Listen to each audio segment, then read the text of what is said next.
Hello सबैलाई स्वागत छ मेरो अर्को मिनी भ्लगमा। आज चाहिँ हाम्रो घर के पाक्यो भन्ने थाहा पाइसक्यो सबैले। अब चाहिँ म मस्याङ धुनु, मस्याङलाई पिस्छु है। मलाई चाहिँ यो खाना अति मन पराउँछ के।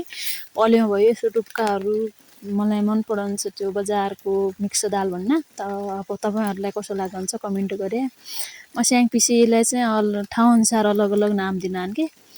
अनि यहाँ चाहिँ हाम्रो भात पाक्दला आगामा मम्मीलाई चाहिँ त्यो सिटी लगाया भात मन नै पड्डो अरे तब चाहिँ यसरी पकाउन हाम्राबाट। अहिले चाहिँ मसला पनि रेडी गरिसकेँ। अब मेरो काम सकियो। भात पकाउने दाल पकाउने काम चाहिँ मम्मीको हुन्छ। अब चाहिँ मेरो काम भनेको सानीलाई खाना खुवाउने काम हो। सानीलाई खिर खुवाएँ एकछिन हेरौँ है।